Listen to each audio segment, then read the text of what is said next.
She scores! Take a moment to look up at the ceiling. You're about to bust through it.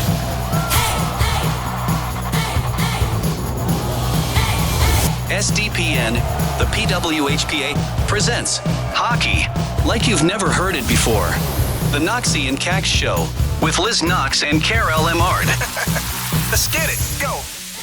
Welcome back to the Knoxy and Kax Show, live in Studio 1 here at SDPN Studios. Kax, thank you for driving all the way to Toronto. It's great to have you here in the home city. It was a great drive, quick 5 hour, no traffic, and I'm happy to be here, actually. The things that Kax does for this show, just taking a little road trip down to talk about the PWHL. Well, I had to. The PWHL, it's official. The league has launched. We have 6 teams, Minnesota, Toronto, Boston, New York, Ottawa, Montreal. This all came out within the last couple weeks. We saw the league owned by Mark Walter Group, Billie Jean King Enterprises. Of course, Mark Walter's group is with the LA Dodgers, so I had to sport my LA hat. I know Royce would be happy to see that today. So talk me through your last couple weeks, Kax. My God. Well, it's finally here, so we can finally talk about it, because we've been promoting this thing and wanting to talk to all of you guys, fans. But my last 2 weeks have been quite hectic. I'm not going to lie. I've changed a little bit pace in my own life and stuff, but just so excited about, all the announcements, everything that's coming up. We'll get into my daily little things that I've been doing differently than maybe when I was only playing. But it's been quite spending some time on the phone and making sure everyone is good, everyone is doing great, and trying to answer even questions that I have no answers for at times. And I love the journalists. I love everyone that's asking and trying to get some leaks here and there, and then all of those. And I entertain these conversations, French and English, whenever they call. But yeah, we were just as excited as everyone else has been, and I think that we've been me for myself been kind of like dealing with the excitement, the stress, and the nerve, and I can't wait. I can't wait to go to a game. It's been a long journey, I will say, and big kudos to Mark Walter's group, Stan Caston, Royce Cohen, of course Billie Jean King, Ilana Kloss. They're the board of governors now for the PWHL, but they were adamant that if we were going to do business together, we were going to do it right. And in their mind, that meant you leave the boardroom in the boardroom. So things like leaks and stuff like that, it's pretty hard, I would say, on players to see this stuff come out on something we've been working so hard for, especially over the last 6 to 8 months as we're in CBA negotiations. But regardless, that's the beauty of media and people doing their research to try to get those stories out. I couldn't even get anything out of you, so it was tough. I was trying from anyone I knew, anything I could get, and no. So it was. You guys did a fabulous job doing all of that and keeping it together, sealed as possible, I'd say. Thank you.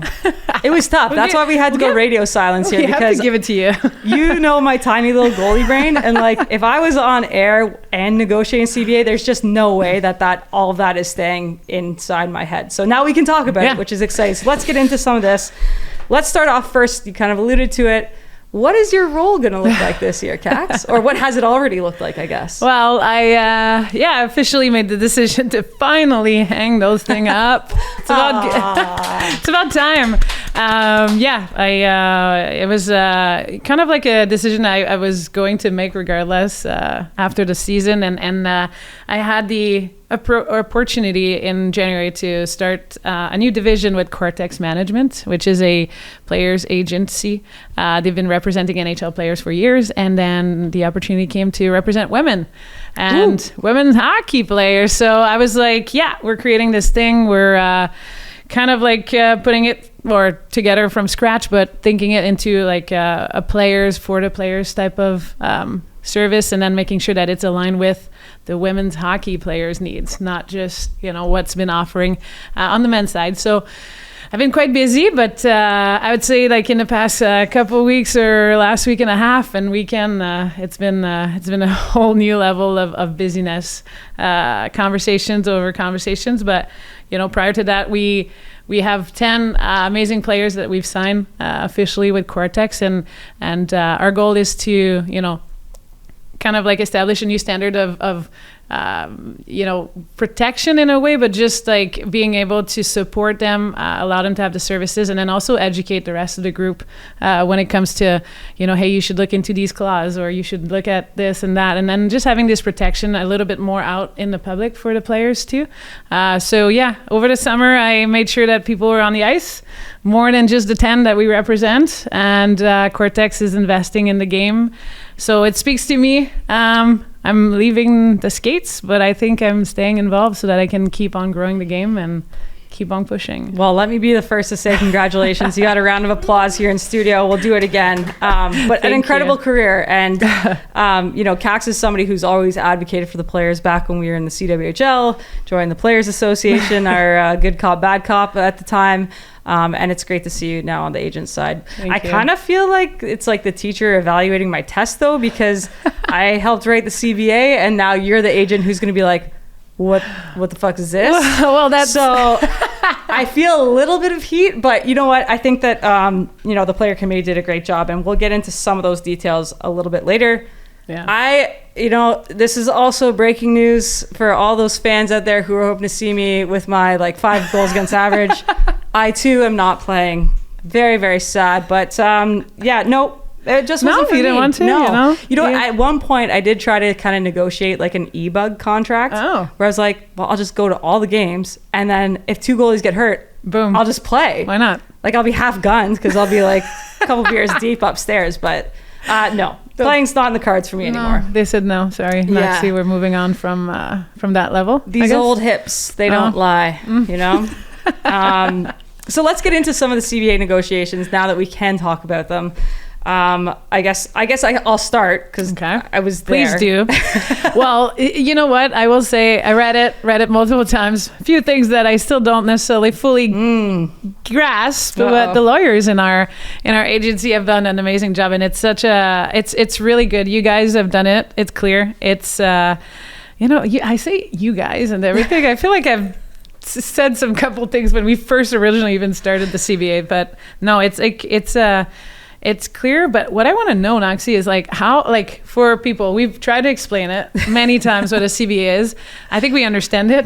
Obviously we do now, but what it means, but also how hard was it to negotiate these things where you say you understand each other, then you go back and then, maybe it's not necessarily what you fully understood. So yeah. I think that's the biggest thing, honestly, is that a lot of the times, so each side has their negotiating lawyer. Right. With Susan Davis, she was incredible, awesome, badass woman. She got shit done, and she was stern and tougher than I am on most days. Okay. Which is not a huge compliment because I'm pretty soft, but no, she was awesome. And then the bargaining committee of Kendall Coyne Schofield, Hillary Knight, Sarah Nurse, Brianne Jenner, and myself. So, and then of course we had, a team around us that we've kind of gathered over the years. But yeah, the negotiating, to your point, it's you write these things down, you have a conversation, then you start to put them into legal language, and then you send it back, and then they read it differently, then they send it back to you and you read it differently, and you're always just kind of feeling like you're looking over your shoulder, are they trying to screw us on this? But I will say, a lot of times it's just a misplaced word here, punctuation is key, it can mean totally different things than what you talked about.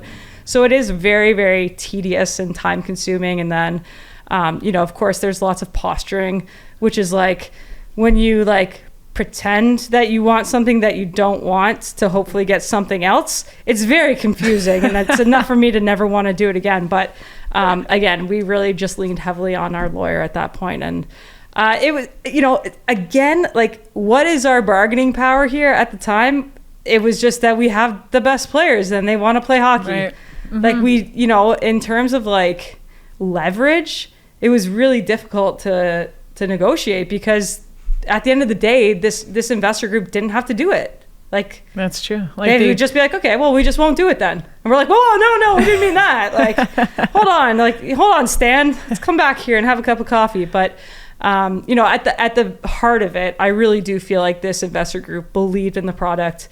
Billie Jean King and Alana Kloss were, so paramount to have their voice on the other side of the table saying, this is going to leave a legacy in women's sports. And so I think at the end of the day, we are all on the same page, but most days it felt very much like we were in different books. Well, I bet there were some topics that were probably very important to the players, but not necessarily as important to maybe, the other side. So I don't know if you can allude to anything, but like some stuff that was like, I don't know, more challenging than others, like that you didn't even think of. I mean, a big thing was like parental leave, protecting our mothers. Who like you just hate to see players that stop playing once they have a family. Like it's either or, right? So we want to kind of eliminate that. Obviously, salaries and like how the players will live their day-to-day lives. I think that the housing stipend and kind of the parameters around what your daily life will look like as a player, pre and post game, meals for training, transportation, how you show up to the rink. Even silly things like what entrance you go in, which sounds funny. And honestly, there was one point we were talking about pre and post game meals, and this is hilarious because we're talking to the LA Dodgers, right? And like we're sitting there being like, no, we don't want like gas station sandwiches.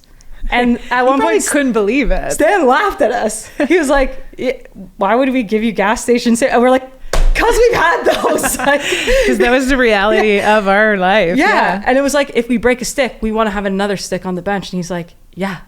Like, of course. Duh. Yeah. So like the clearly obvious for him was like not so obvious for us, I guess, in that scenario. Their idea about like treating the athletes as professional athletes was there because, and he said it at one point, was like, you're the product. Yeah. Like our job is to take care of the product, to sell more tickets, to make more money. Yeah. Like this is how the business works. He's like, if we don't treat you guys well, then how would we expect you to perform well? I know. I honestly, I was saying, like, I read the CBA. I even love the fact that players will show up at the rink and will not pay for parking. That was like in the CBA. I read it. I was like, wow, this is something, because the amount of times that we had to pay city parking or anything else. Yeah. It's just a pain. You're like rushing out of practice because you don't want to get ticket. Like, it's crazy. I know. So I like, it's silly, and I can get I guess people could get a good laugh out of it, but this was our reality. And I love that he was already kind of like a step, if not 15 of them ahead in terms of like players' experience. And I think that's what like people should get out of this. The CBA will have this main focus on the experience for the players and make it so professional and so unlike anything we've ever lived or even maybe dreamed about, to be completely honest. I mean, some of the stuff I wouldn't have even dreamed of, but it's no, it's really good, and it is a testament. It's like basically the law, right, for the league. Yeah. So it's good to have, and it makes agents' jobs easier. It makes players' lives easier, and at the end of the day, it makes ownership's job easier, because everyone is on the same page. Everyone has the same set of rules. There's no like, oh, maybe we'll just do this instead of that. No, it's standardized across the league. With that being said, like, it just will makes all the contracts very, very similar too, if not all the same. No offers that are weird. Oh, we'll pay your rent and we'll pay your this and that, your relocation. It's everyone's getting this across the board. It's a the standard, and I absolutely love that, because in other leagues before, those were things that you could do, even in leagues on the men's side. Those are like little hidden things that are attractive for agents or players, and it gives a little bit of an advantage to that team versus this year. Anyways, in this new league, it's all flat on. Everyone is having that same level of support, and shout out to the CBA negotiation group, because and keep in mind, Kendall Goring-Schofield had her baby the day after we ratified our CBA, which, like, man, wow, I didn't even realize that. Yeah, she's badass. Like, she's just crazy. Like, she was at the meeting, and she was like she's the leader of this pack. Like, make no mistake, Kendall Goring-Schofield has her shit together. Like, it's incredible. And she negotiated a hard bargain, and she fought for the players, and like the players are really, really lucky to have all of those members of the CBA, but just a right balance of personalities. And Kendall was definitely the one kind of leading that charge. So in PA, I guess, news, we can talk about now as well. The PWHLPA has hired Brian Burke as our executive director. I know. Woo. Yeah, great hire. He's, of course, been like a great supporter and fan of women's hockey. I can tell you, I was in the interview. We interviewed a handful of people for the position, and he told the players this, and now I'm going to out him, so sorry, Burke. But when we offered him the job, like, he instant tears. No. He was so proud. He said, like, this is going to be like the most important thing I'll do in my hockey career. So I was like, you know, that made you feel like you did the right, you made the right choice. I'm getting emotional. Yeah. And he's like incredibly smart. I started reading his book because I'm just like a brown noser. It had pictures, so I felt like I could handle it. Oh my God. But no, he's incredible. He finished top of his class. His coach made him apply for law school, do his LSAT, and he went to Harvard Law. So he's got a great lawyer background on him as well. And of course, experience in the NHL side. As much as we want to be different than the NHL, there are certain structures that are just kind of 100%. equivalent in pro sports that will be beneficial to us, that we don't have to like reach out to find out, what does the NHL do about this, or what is the NBA, or like he just off the top of the head he knows, because he knows that stuff inside and out, which is crazy. It's the knowledge we needed basically to actually get us started, but it just you said it. It's like, why reinvent something that's actually working, right? And like ways to process, and the processes will change and then maybe evolve over the years and stuff. But I think it's amazing that we got him, if I could say it like that. I don't know. I think it's cool that he wanted to join us even more. And then everything he's been, fighting for pro things, it just aligns with us and what we've been building for the past few years. And I'm very excited. I'm excited to chat with the guy too. And then, well, you're going to have lots of conversations with him, I'm sure. Absolutely. You have him on speed dial. Pretty much. Hey, Brian, what do you mean by this? Or what does this mean for them? Let's get into some of the excitement, because we are September 5th now. Yeah. So we are how many days into free agency? 5, right? 5. No, it started Friday. Yeah, 5 today, and then 5 more. First.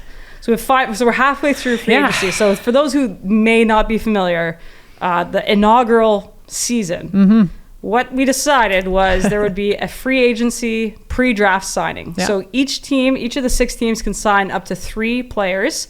They'll be on 3-year contracts, and then the rest of the player pool will go into a draft, a snake draft, which is so cool. It's like live fantasy hockey. Pretty much. So the order is Minnesota, Toronto, Boston, New York, Ottawa, Montreal. And then it goes Montreal. And then it goes back, Ottawa. back to back. That's what you meant by the snake draft. Just want to confirm. That's it, Make sure everyone is following here. I know. I'm learning all the technical terms, So Montreal gets picked back to back, and then it goes back up, and then Minnesota's get the last of the second round, I guess. Is how we should put it.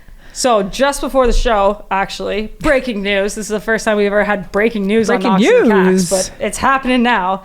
Ottawa just announced their 3 free agents. Yep. So do you want to tell them who it was? Sure. So the first forward was Emily Clark.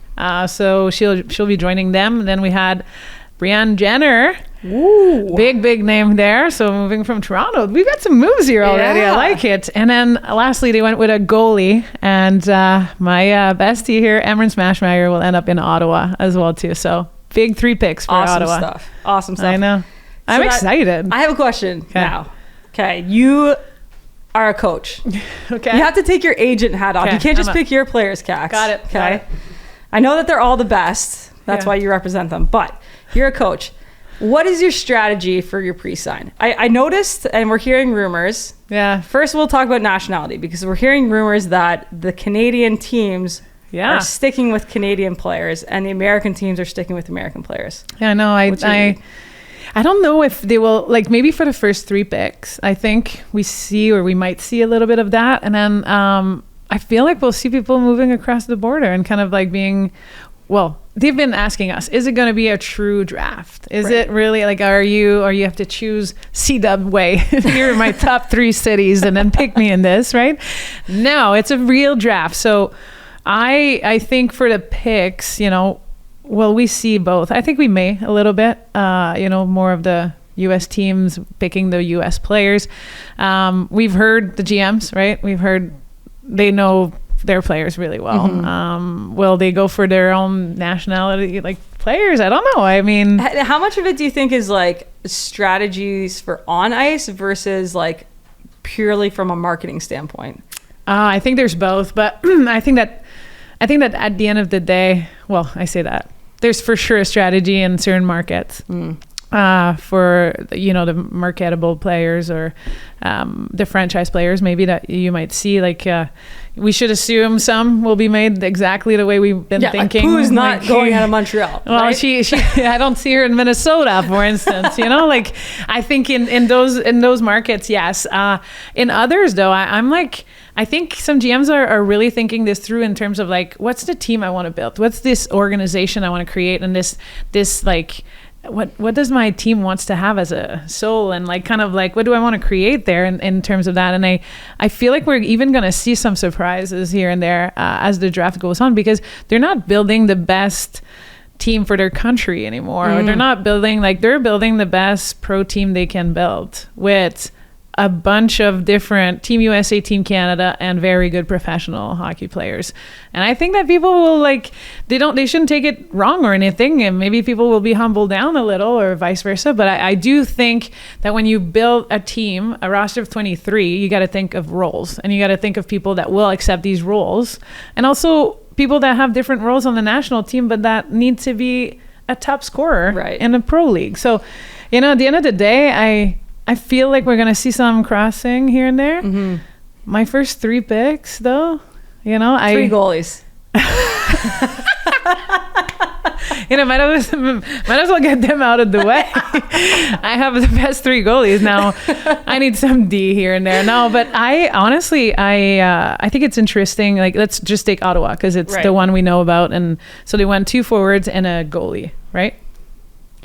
I think it's interesting because I thought that we would see probably a round of goalies coming out, like in the draft. Not necessarily as many in the 3 picks, let's say. See, when we had envisioned this, I didn't picture more than 2 goalies. And we don't know yet exactly how it goes or whatever, but could be, every team could maybe be they could drafting follow, a goalie, I don't know. Maybe they can also follow one of each position. I here are my 3 strategies. There's the one, forward, D, goalie. Mm-hmm. There's then the 2 centers vibe, keep it strong, and then maybe a strong D, that you go with. Or I think I would like, I feel like the goalies are so good in this pool that I would wait. Yeah, I mean this as a compliment, not as an insult, but interchangeable. They're all good goalies. Your top 6 goalies could play on any one of those teams and be a stud. So, now there might be geographical reasons why you want to keep somebody around. They're more marketable. They already have an established fan base. They're going to sell tickets. Yeah. I get that. But in my head, those top 6 goalies, even if you go deeper, if you go top 8 goalies, I think top 10, it's so good. All these rosters are gonna have 2 good starting goalies and possibly a 3rd reserve that could push for a spot if somebody falls. Yeah, 100%. And anyways, we can go on and on about this, but I would go. You're a goalie, you tell me, but I would go for a defenseman. I go D. I'd be stacking that team with D. But you're a goalie. I need some scoring and then some stuff in the front. That's a saying, right? I don't know, but I think getting a D in the mix would be my strategy for sure. Yeah. I don't know if I'd go all 3 D. You're something else right now. I get it. You just want people to block shots, and that's 2 block shots in front of you. I get it. I don't block shot, and even if I tried, they went through. It doesn't matter. So, but I would definitely. I think you need a good center or a scorer here, or your typical playmaker. You just need that one girl. Mm-hmm. And then you can go about whatever you want to go around her. And I think, like you said, there's going to be certain names that I would hope to see in certain markets, like a Poulin. I think that you'd see her in Montreal. I think that just makes common sense. for business strategies. The Americans, Hillary Knight has played Minnesota. She's played Boston. She's been everywhere. New York is going to be a sick new market, for this kind of level, and to have the media there all the time. And it's going to be really interesting to see where the players land. Do you have any gut feeling on some of those big name players? Gut feeling. Kax already knows. I'm just trying to get her to expose it. I'm not exposing everything. I'm not doing this. No, I think people will be really, really happy to maybe see some familiar names All right. Oh, Yeah. oh, is that a hint? Like, would I don't Hillary know. Knight come back to Montreal? I don't know. Oh my gosh. I don't know. Well, time will tell. We'll keep our eyes peeled. We'll plug it again at the end of the episode, but the PWHL official is the handle to follow along with that news. That will be coming up between now and September 10th. Yeah. I did want to get to some of it sparked my memory when you were talking about the draft. This is kind of unique. I know it's unique to, from the NHL side. Yeah. I don't know how other drafts work because honestly, I don't really watch a whole lot of other sports drafts. But our draft is set up like you're not necessarily located to a bracket of pay based on your round of draft. So the interesting thing now, a little bit of information, is that rookies, so NCAA athletes who just graduated, were not eligible for the free agency pre-sign. Mm-hmm. Do you think we're going to have an all rookie first round? I don't. I'm going to go personally. My feeling. I want your opinion. I think we're going to see a couple of them in the first round, but I do think that I see GMs that want stability and want to build like a little bit of their core players. Not to say that the rookies wouldn't be part of that. I think they need experience a little. So I see rookie second, third round as well too, but a couple in the first round, I think. It's going to be exciting. Yeah. I can't wait to watch. Yeah. On that, now these are kind of questions that we've gathered from the interwebs. Yes. Thank you, everybody. Yes. Thank you for writing in. Is there an age limit on our players? Now, this was absolutely not a bit of a surprise for you, Kax. Actually, in our negotiations, originally we had contemplated an age limit because in women's hockey, traditionally, the pipeline is to go to college and build over those 4 years. Mm-hmm. And then you become, a smarter, more aggressive, stronger, faster version of yourself. And then you play post-college. Yeah. But our good friend, Alana Kloss, who, has made an incredible name for herself, obviously in women's tennis, and now is blazing trails with Billie Jean King, said, why would we stop some young phenom from playing this league? And we're all kind of like, oh yeah, I hadn't thought of that. So we could technically or potentially see a 16 years old or 15 years old playing in this new league is what you're saying. I'm just saying, like Lapushnova, she's already pulled off the Michigan, seen some of her highlight reels playing boys hockey, overseas. Yeah. Maybe we see that happen. And it is actually more common for the European players to just go right into, the professional, SDHL. SDHL. And they develop there. And obviously, as we're talking about this, like you said phenom, and I agree with you and everything. I think that the process of like developing, and if you're that good to play right away, then yes, you need to keep on developing, and it's playing with the best players that will allow you to do that. So I agree. I think it's I didn't expect it. I thought it was like a little bit of a 20 years old or whatever. So sophomore year. Yeah, maybe. like could you picture like Joss LaRock, who's like my age? He would wreck with like this person. A little 16-year-old in the corner. This is what I'm thinking too. But I would expect, and as I said, that this 16 years old is good enough to dodge a Jocelyn LaRock potentially, or whatever that is. Shiftiness, all of that stuff. She plays the game. I think it was like you said in the early talks of the CBA, we had like a minimal age. I think we wanted to have, but I'm open to that if you're that good. And why not? Why not? And developing? no max age. Well, clearly not. I mean, I just retired this year, and I think there's someone of my age in the league right now. So I don't know. There's some good veteran players. You know what? If they can play, it's like this. It's like the youngsters. Yeah. If they can still do it, let them play. Why would you stop someone from playing at an age that they can still not dominate, but probably do their job? Yeah, for sure. I don't know. For sure. Okay, we also had some questions about like team locations, names. Locations, colors. We have them all, I guess. Like, yes. What we could do though, we don't have any of that information, guys. Like, we're gonna be honest with you. We might get it soon, and we will tell you as soon as we get that in terms of teams, colors, and names and everything. Like, there's a process, and everyone's doing their due diligence on that. But I think that with the CBA, what we can talk is venues, and the players have been wanting to play in legitimate venues that are professional and that can, host a big enough crowd. So just know that in those 6 markets, everyone's going to be playing in the rinks that those women's professional players should be playing into. So that means like minimum of 4,000, if not plus, seating there.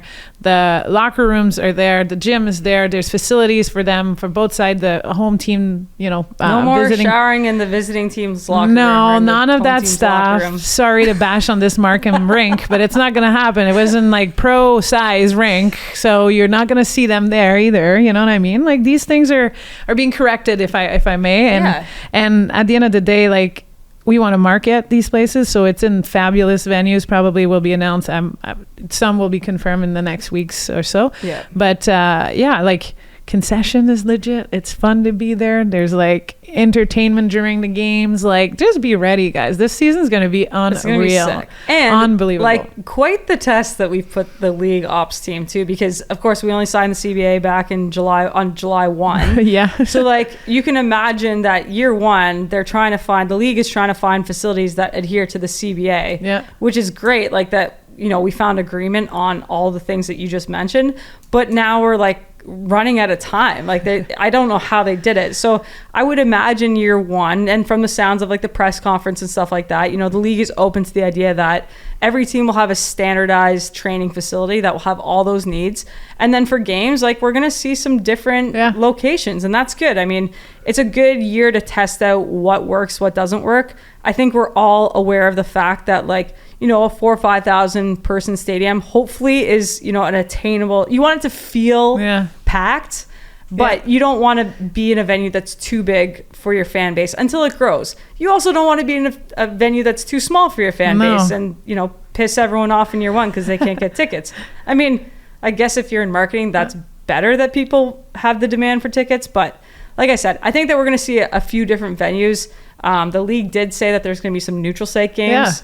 Possibly in collaboration with the NHL, which would be really cool. So it's going to be exciting, and I'm looking forward to kind of, not to get too far ahead of ourselves, but like I feel like by year 2, now we've got like enough of a runway to figure out like, okay, what worked, what's possible, who's willing to work with the PWHL to make this happen, because I know that we're going to, we've been looking at a lot of like OHL, AHL kind of style arenas, but you need cooperation on both sides. For sure. For sure. And we've heard like here and there, like people are already kind of like started the work, the legit like construction stuff to make sure that there was like a women's locker room fully. Yeah, that like, was a for squeaky them. little like, leak that came out of Ottawa. I don't know. Yeah. And stuff like that too. So I feel like there's other rinks that have been starting to do that as well too. And you mentioned it, like it's a challenge for the ops team. And at the end of the day, I think that those neutral site games are going to be phenomenal. The NHL said they wanted to help and they want to be behind this whole thing. So we'll see how much they do. You know what I mean? I'm putting it out there, but they announced it. They put it out there in social media and said that, they were supportive of everything that the PWHL is doing. And I'm just looking forward to see all this. And I think just with the people that are in place right now to, run these operational stuff and run, the in-game entertainments and everything, like, I think it's going to be fun. Of course, be patient, give them a chance, and everything. But the processes will be established. The second year will be phenom. But first year, it's all about us being there. Show up, go have fun, go freaking cheer on your team, and then start building this fan base over there. I think that's all we can ask for. It's going to be exciting. I have a question for you now. So, not that we are naming teams, because you and I are not, obviously. But if you could name... You kill me with this. If you had to name teams... Okay. I'm bringing back one 100%. You're going to bring... All right, tell the fans. Oh, I'm bringing back Les Canadiens 100%. I think that Montreal... I think that Les Canadiens, like the Fabs, which are fans in Montreal, and I say are, but I'm no longer there. Yes, you are. You're still there. I live there, so I can. But I think the Fabs deserve it. And I do think that Les Canadiens was just... It was cool. It was a good... I think the colors should be back too. Hey, I'm pushing it. This is my opinion. I'm pushing it. But Bleu, Blanc, Rouge needs to be back. And Les Canadiens needs to, bring back the history. And they're playing in the old... Well, we'll see where they play. I guess I almost said it. I almost said it, but it all makes sense. Oh, it's good. It all makes sense. We're just squeezing these things out of you, eh? Okay, just got so warm. if you bring back Les Canadiens, What? do you bring back the Whitecaps?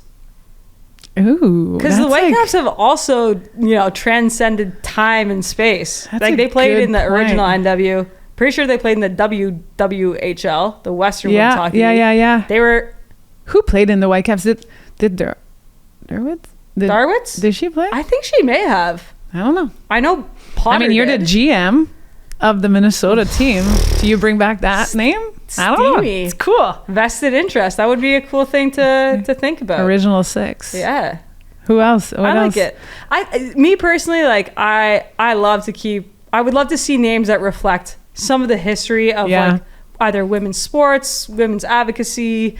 like that LGBTQ plus rights movement. Like just, it doesn't have to be over the top or anything. But I think that you only get to name a team so often. So like, if you can bring a little history along with you, I think women's hockey is like, man, our history is just evaporating before our very eyes. It seems like every 10 years we just like close the book and forget about it. So did you know that that's why they named Les Canadiens? Because in the 1950s, if not earlier than that, there was a Les Canadiens team in Montreal. So we brought back history, and then to that level, you're just giving me my point. Bring her back. I didn't even try to set you up for that one. That's just the way she goes. Oh, that was beautiful. Look it up, guys. It goes way back, and I think they were navy and yellow too. It was really cool. It was like the old logos and stuff, like way back with the Habs. It was like a sweater. We met a lady that came too. It was really cool. So yeah, history is there. All right. With Les Canadiens. All right. Well, you've made a case for yourself, if nothing else. Frick. I don't know if they're listening, but we tried. We tried, like Canadian fans and Whitecap fans. What else we got here? Oh, very highly contested question. Will salaries be made public? Well, I'm not going to answer if it's going to be public or not, but I will say I think just like the NHL, we should be sharing it amongst players, obviously, and everything. Will it go public and then people can talk about it on social media? I don't love it and I don't care for it, to be completely honest, but I do think that making it public for the players allows them to just know their value and know exactly what they should be asking for. If they have an agent, if they don't, it just makes it more constructive, collaborative, and allows, again, the players to know their worth. Because when you get in a conversation with someone that's telling you how much you're worth, but then you think you're kind of more than that, and then you have nothing to refer to, I think that's where we put our players in the, not backwards, but we put them in trouble a little bit. Like, definitely, we're not giving them an advantage. So I hope the PA, comes up with something that allows the players to use information to, even if it's brackets or something. I don't know exactly if they don't want to share the exact salaries for every single players, but I do think that making it public just makes it so much more even. Yeah. Even feel. And it's funny because so I technically I guess I'm still a player rep in the interim until the teams are made, and then each team will vote for a player rep on the Players Association. So the group that negotiated the CBA is serving in the interim. And it's kind of weird because Kax and I were just talking about this. The PWHPA players who were paid by the Mark Walter Group for last season, their contract is now done. So technically, like, they were the players of the union that we negotiated. Yeah. Now we have this whole new universe of players since the acquisition of the PHF. We're looking at like 300 players that could potentially be playing in this league, but we don't know who those players will be yet.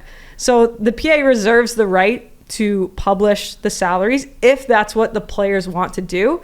But until we have the universe of players that we represent, we can't just be like, oh yeah, we'll just share their salaries without them approving it, right? So it's a really interesting balance right now. But I do think, to your point, once players have signed SPAs, standard player agreements, it's going to be beneficial to them to negotiate higher contracts and continue to push the league forward as much as they can. I don't think people should be,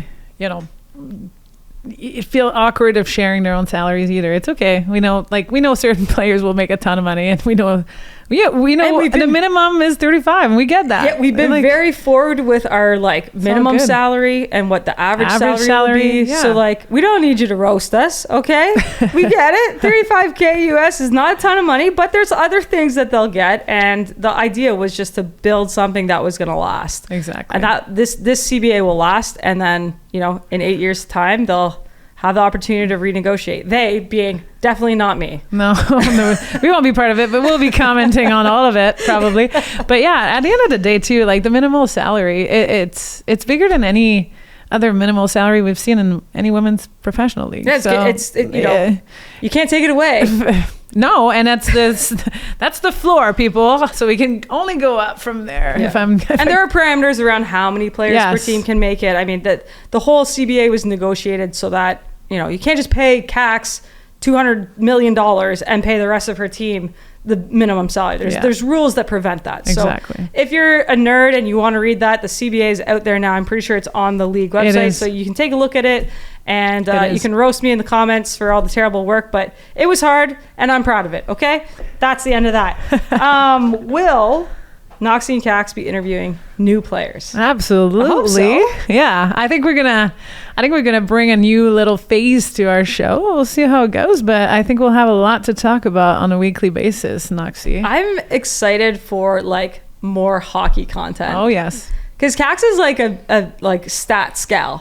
like she knows the stats. To a certain level. I did work in the stats world, yes. But I'm just saying, you know how to read the stats, and I think it's going to be fun to have, we think about, so the inaugural season is going to be shortened in time in the calendar. So January to probably, I'm guessing May. Yeah. To get 24 games in for 6 teams. And so that's a lot of hockey. Yeah. Like, and there's international breaks. True. For when the players go to Worlds. So that takes out probably a couple weeks, pre-camp and then the actual tournament itself. Yeah. So we're going to have a lot of games to cover. Yeah, we'll be able to do that. We'll be able to give you maybe a potential recap over the weekend type of thing, our takes on things, and then also, maybe some scoops, some inside info, some stats here and there as you're mentioning it, but some highlights will be cool too. Inside trading with Kax. Well, to a certain extent, too. As I'm wearing that hat now, I gotta, the scoops are not gonna come from, that angle, but it could be very, very fun to have that here and there, and then have players on the show too. Yeah, and like you said, like it's kind of cool because all these teams are building out a new identity, so we can like kind of cover as they unfold. I should ask you that. Now that you're retired, I'm sure I know the answer. But do you have an allegiance to any one of the 6 teams? Like, who are you excited to see? That's a good question. Well, I'm Frick. I'm obviously excited to see the Montreal team for sure because I'll be there and stuff. But I'm pumped to see. I'm actually super excited, and I hope it's online and stuff, and you guys can watch it. But I'm excited to see the draft and see where people are going, and then just. As it goes, you just kind of build the lineup of it all and seeing like, holy, this team's going to be sneaky good, or this one is really good on paper. I wonder how it's going to translate, and kind of like get this excitement around it. And I think then maybe I can take another team. I think I know a couple players that should be going there, so I'm kind of like liking the vibe, and Montreal and what they've done for the past little bit. But again, I think one team or two will surprise us, and you know what, like.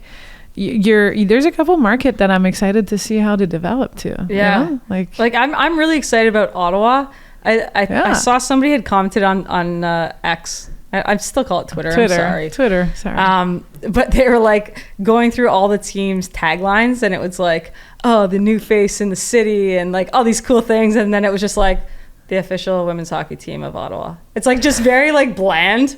And I feel like there's going to be like a full personality come out of this market. Yeah. I like it. It's like very like he's just Ken, Like that's the Ottawa team, and I can't wait to see them unfold. He's just Ken. Yeah. He's and beaching. You know what? If they pull some of those like hometown favorites, I'm not saying anything. I mean, I was the one holding a free Ratty sign at Worlds last year, but if it would be a smart thing, in my opinion. I'm not even going to ask Kax because she represents some players, but exactly.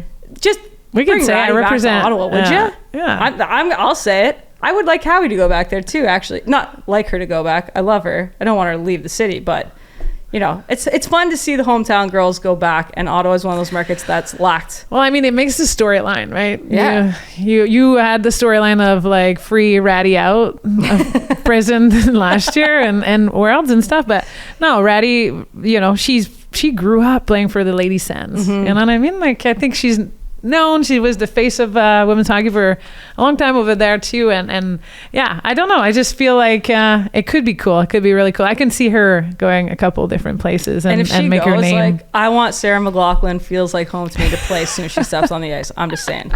Okay, we have a couple more questions. You're something else. Where the heck do you think like your brain just goes places? I have problems. People, a couple more questions. I don't want this to end. I feel like this could last like forever, but expansion and neutral site games. Well, I think, in all honesty, I think the expansion first. I think they need to do it. Man, did I wish we started with 8 teams with all these players? Probably. I don't know. 6 is going to be phenomenal right now. We're going to have such a amazing product. I think in the next 3 to 5 years, you and I were talking about this. I would love 3. 5 is kind of like, you know, halfway through everything with the CBA and stuff, or less, I guess, a little or more, whatever.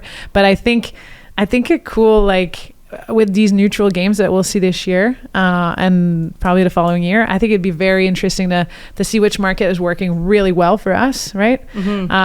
Has worked really well for us in the Secret Dream Gap tours, and I think it'd be sick to have I mean, Seattle has always been in the mix, but like I think out west would be really cool, and I will let you go and keep going on that level of the western side, but I do think 8 teams soon would be fantastic with the graduate players that are coming out with all these 50 or 60 or because of COVID vibe that are still hanging, kind of like to wait and see how the league is going. I think it's going to be great, and I hope that by that time too we haven't lost like that many professional players either. You know what I mean, with everything and how it's been going and stuff like that. Yeah, it's going to be interesting because the free agents that sign right now, right, if they sign a 3-year deal, which there's no limits on, they could sign a 10-year deal if they could negotiate that, but I think the idea that was contemplated was that these free agents would sign 3-year deals. That takes us to the next Olympics. Yeah. So after that Olympic year, I mean, I think you're going to see a pretty big drop off of players, like the core group of players who have been playing, on the Secret Dream Gap Tour in the PHF and trying to chase that Olympic dream. Because every 4 years, it just seems to be how women's hockey goes. It's like, it's like who's the fall, coming back, the leaves fall down, and then new trees come up. It's just like that's the circle of life. But to the markets, to your point, going back to places that we've loved. Yeah. Like Seattle has low-key like a huge women's hockey following. Huge. We saw that when the national teams series went there. Yeah, it was awesome. DC, Washington, DC. Yeah, your favorite. I just love that city. I love how they hosted us. I love like the city's accessible, ripping around the scooters.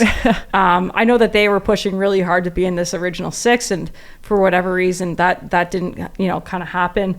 I know that like a market like Detroit was also in the talks at one point. So I think it's really cool to see some of these cities come up and once this is proven, I mean, I feel like that whole idea is just going to keep growing, and I know, and it'll be cool to see where the next big place is that is craving women's hockey. Yeah, no, I think expansion in that way is a must, and then I think that creating this school farm team type of vibe in the next 3, if not before that or something, keep them playing a little. I think that having like just a league right underneath that you can call up, or like having these players like keep developing and stuff like in the near future it's probably the answer to women's hockey down the road. Yeah, I really want to. This is like a very a hot topic because obviously when we were negotiating the CBA, we didn't know that a sale was happening at the same time. Yeah. Right? So I guess, that's a good point, because that's another point that people have been like, oh, you guys knew, or like, what happened, or why did you buy, or why, like this and that. And we didn't, like, listen, I didn't buy anything. Okay? No, I mean, it wasn't us. And I kept saying, like, we don't know the details of like how and why and who and whatever, but no, that was a business deal that was done between between the PHF and our investor group. I mean, they're business people. They did a business deal. 100%. And we didn't know about it. So does the CBA look differently if we now are in a world where we know that there is no other league? I would assume so. Yeah, probably. You know, I mean, the big question is where do players develop? Yeah. Because you and I have talked openly on this show that we've always kind of contemplated that one league would take over, and you still need another league where players can come and develop. Yeah. And obviously everyone, I mean, I think you guys know our opinion on what league we thought that would be, but it doesn't matter now because like it's all one group of players, which is great, but unfortunately it does leave a big, group gap of a little bit, and a group of players that probably didn't necessarily deserve to be forced out. Let's put it that way. And it's not forced by the players or the it's just a lack of opportunity in North America that now is happening, because like whatever, they could have played like a year or two even longer, or the switch would have been made. And the thing to know is that everyone needs to know that the PWHL or that league was going to happen regardless of this buy, or regardless of anything. And the way it was presented, and at some point I read some stuff that we were the mean guys basically coming in and buying and then doing all that. And I'm just like, we were willing to start our own thing and let them be. Yeah. Why? Like, and then opportunity presented themselves way earlier to the PHF, and stuff was refused, and everyone was kind of like working their own ways and just like, we'll see how it goes. I think that there is a way of doing things. And do I think that signing all of my players and then selling is the right way to do it? And I'm going to say it here. I don't think so at all. I think that was awful. I think that was awful from his part, their part, whatever that is. But on the other side, like, it's phenomenal for women's hockey, don't get me wrong. I just think there was a little bit of it could have been done better. Yeah. And when you remove yourself and you think about it as a businessman, maybe this was the right way. Right. That's why I probably won't ever be freaking rich, because I'll be caring about these players till I die. But you know what I mean? Like, I don't think he made money. I don't think there's anything there that needed to be done or whatever. I just think he made a decision to lose less. Yeah. And people just need to understand it. It's unfortunate. It is great for the future of women's hockey. I'm loving the fact that we have one league. In the near future, when we look at things, though, I think it would be important to maybe reevaluate this development league that we were, kind of contemplating to have by association, or because it existed. Yeah. As no longer. And in the short term, the CBA contemplates basically like a group of reserve players. Yeah. So a group of players that will basically be on standby, have access to all of the training facilities that the rostered players have, and then they can be called up essentially. Yeah. So based on their market, they can be called up either like a 1-game contract, a 10-game contract, 10-day contract, or a standard player agreement. I mean, if you lose somebody to a season-ending injury and you need to fill that roster spot, there is a population of players that can fill that void. But it sounds like women's hockey has a lot more work to do. But we're saving the world, Knoxy. So let's start a league. Let's go. That's it. You know what? We did it once. We can do it again. The Knoxy Kax League, where we'll keep the professional. To come on our show. We'll keep the professional alive. Is what we do. Yeah. And then I think we had one final question. Yeah. Oh, a couple questions actually. This is a good question, and possibly we somewhat answered it, but what do you think is going to be the biggest hurdle to overcome in year one? I think we have a lot on paper established. We have a lot to follow. But when you put everything in action, or you never know how it's going to go, or if it's going to go smoothly or not. And I think we're going to learn a little bit on the whole like operational side of things. I think we have people in place that have the experience to help us kind of like not feel so much of it. But at the end of the day, like you put you put everything we've put together into an actual like, okay, this is what it means and this is how it should be applied, and let's go and apply this CBA. And then they're like, oh, we didn't think, I didn't see it coming that way. Yeah, or, if we thought of 10 reasons, there's 110 reasons that are different than the 10 we thought of. You know, that's just like the practicality of putting, like you're saying, like a piece of, you know, paper into practice. Yeah, like it's. I think that's going to be maybe one thing that we'll learn the most. I think that learning from feedback from the players too, like from the fans and what they would like to see more in year 2.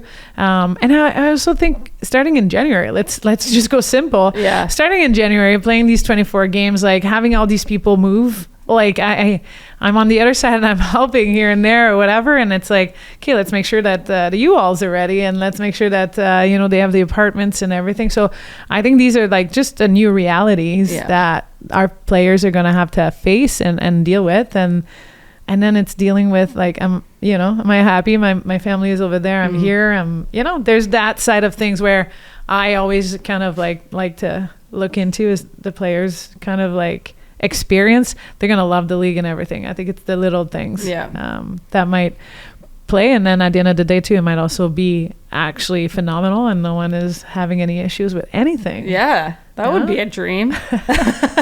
It could work. Who knows? Like it could really work. I think that the human side of the reality that our players like are now January. Walking into is like, it's exciting for me. I mean, to watch, but I'm sure, we just saw Brianne Jenner sign in Ottawa and she's, got a toddler and a couple twins on the way. So, and, traditionally rooted in Toronto. So, life for her is definitely going to look different. And like September 18, like when someone gets drafted and they, didn't expect to be in Minnesota or in New York. And it's like, hey, now this is reality. Yeah. I'm out. It's happening.